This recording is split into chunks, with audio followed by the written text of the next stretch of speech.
everybody, and welcome back to Story Time with Drama Plus and Mrs. Williams. I hope you have had a lovely weekend and it's really good to see you all.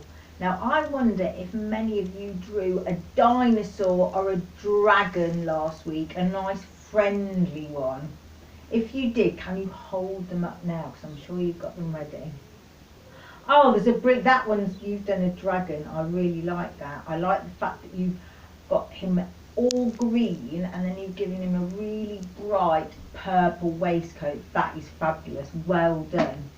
And that one over there, you've done a great job with yours. Oh, we've got a girl dragon there and a couple of dinosaurs as well, looking really brilliant. Well done. They really cheer me up when I see those, and thank you to the children that have emailed some of the pictures to me. I love that. Thank you. Anyway, today we've not got a theme because some of the books don't sort of have lots of different themes, so I've just picked another of our favourite books. And some of you might have heard me reading this because I have brought this book into school because I do love it so much and it makes me laugh. So for this week I want you to think about your favourite nursery rhyme. Have a quick think and see if your favourite nursery rhyme is in this book. If you wanted to do a picture and send it to me, that would be lovely. If not, you can just think about your favourite nursery rhyme. This is called The Great Nursery Rhyme Disaster, and it's by David Conway, and I love it because the pictures are amazing and it's illustrated by Melanie Williamson, and these pictures are beautiful and it's a really funny story. So I hope you enjoy it. Little Miss Muffet was bored.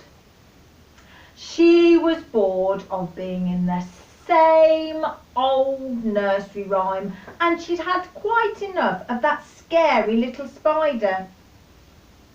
What I need, she told herself, is a change.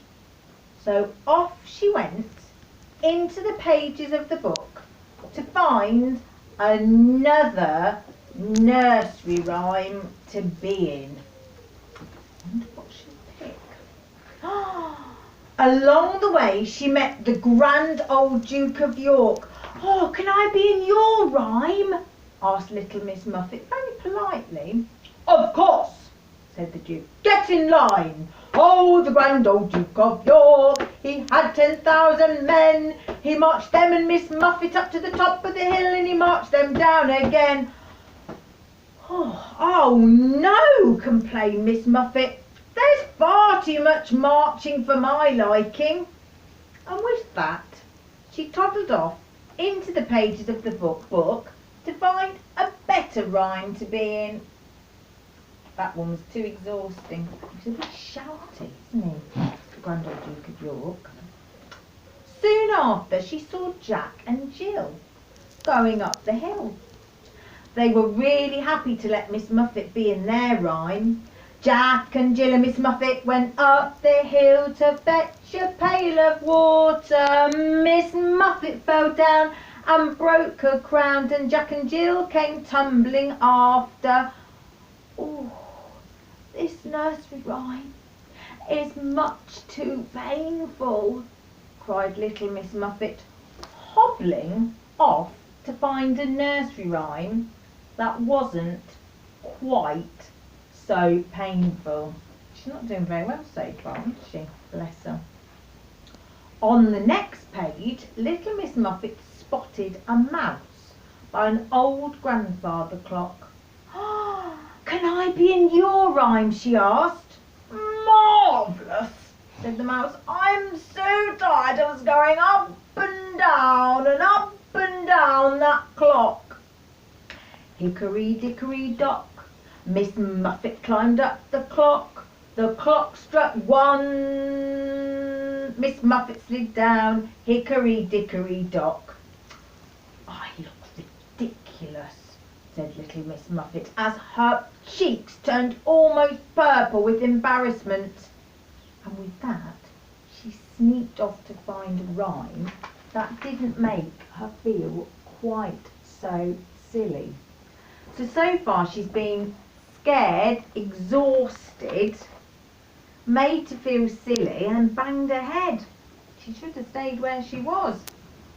Further on, little Miss Muffet met Johnny Flynn and little Tommy Stout.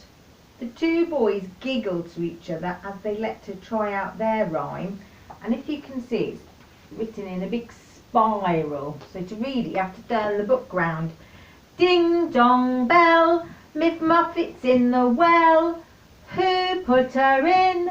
Little Johnny Flynn. Who pulled her out? Little Tommy Stout. A very wet little Miss Muffet screamed and ran to the next page of the book as fast as she could to find a rhyme that had no naughty little boys in it. Her original rhyme's looking so much better, isn't it? This is my favourite bit. It wasn't long before little Miss Muffet ran into a dish and spoon. "Oh, please, can I be in your rhyme?" she asked. "Yes, moo. You can be the part of the dish, moo," said the cow. Hey diddle diddle, the cat and the fiddle, the cow jumped over the moon. The little dog laughed to see such fun, and Miss Muffet ran away with the spoon. "Oh my goodness, splendid, moo," said the cow. But oh my goodness, the dish was not happy, and a terrible rumpus broke out all over the page. "I'll have you know that I've been running away with that spoon ever since this rhyme was written," screamed the dish. Very upset, isn't it? The rumpus spilled over into the next page. Oh my goodness. "Sing a song of sixpence, a pocket full of rye, 24 blackbirds baked in a pie. When the pie was open, the birds began to sing. Oh, wasn't that a dainty dish to set before the king?" And then the next, oh my goodness, the Queen of Hearts. The Queen of Hearts, she made some tarts all on a summer's day. The Knave of Hearts, he stole the tarts and took them clean away. And before you could say, Peter Piper picked a peck of pickled peppers, the whole book of rhymes had been thrown into chaos. And you can see the chaos is starting on that page. What is going to happen? The Queen of Hearts wasn't making tarts anymore, but Incy Wincy Spider was. Mary didn't have a little lamb, but instead was followed by 3 blind mice. And it wasn't Humpty Dumpty falling off the wall, but old Mother Hubbard. Come on. While all this was going on, little Miss Muffet, who by now had decided that she no longer needed a change, tiptoed quietly back through the pages of the book to return to her very own rhyme. But she soon remembered why she'd wanted a change in the first place. Little Miss Muffet sat on a tuffet, eating her curds and whey. Along came a spider, who sat down beside her and frightened Miss Muffet away. Ah! And that's it. That's what happens when you want something other than what you've got, isn't it? So she got in a right pickle. And in the end, she was still frightened of the spider, but she did prefer her rhyme, didn't she? I hope you like that. So have a look about your favourite nursery rhyme. There's so many to choose from, isn't there? Maybe you could do a picture or just learn the rhyme or just have a sing of it or something. It's been lovely to see you again. I shall look forward to seeing you another week with another fabulous story. Take care. Look after yourselves. Bye-bye. Bye.